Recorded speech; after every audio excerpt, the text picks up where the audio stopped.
ॐ नमः शिवाय।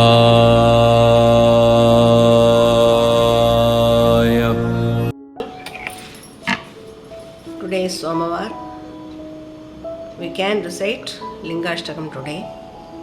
Today is Monday, so we can recite Lingashtakam and learn. இன்னைக்கு சோமவாரம் ஆனதுனால லிங்காஷ்டகம் சொல்லலாம். All of you are ready? Okay, you can start now. Om Ganganapataye Namaha, Shri Gurubhyo Namaha.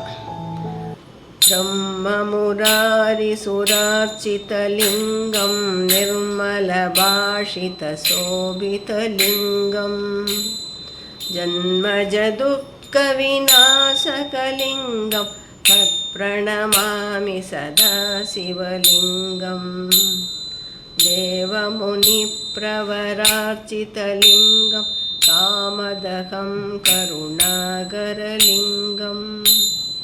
रावणदर्पविनाशकलिङ्गं तत्प्रणमामि सदा शिवलिङ्गं सर्वसुगन्धिसुलेपितलिङ्गं बुद्धिविवर्धनकारणलिङ्गं सिद्धसुरासुरवन्दितलिङ्गं तत्प्रणमामि सदा शिवलिङ्गं कनकमहामणिभूषितलिङ्गं पणिपरिवेष्टितशोभितलिङ्गं दक्षसुयज्ञविनाशनलिङ्गं तत्प्रणमामि सदा शिवलिङ्गं कुङ्कुमचन्दनलेपितलिङ्गं पङ्कजहारसुशोभितलिङ्गं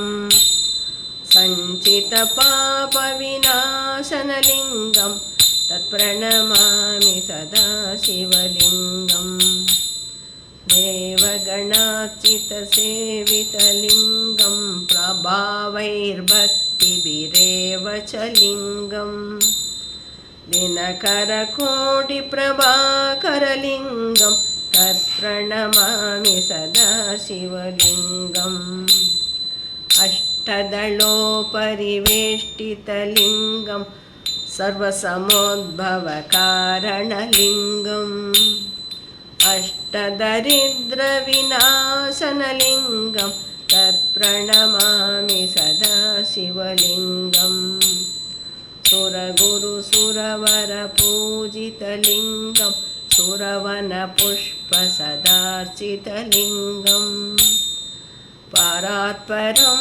परमात्मकलिङ्गं तत्प्रणमामि सदा शिवलिङ्गं लिङ्गाष्टकमिदं पुण्यं यः पठेत् शिवसन्निधौ शिवलोकमवाप्नोति शिवेन सह मोदते. Each 4 lines, total 32 plus 2 lines for the Palashruti.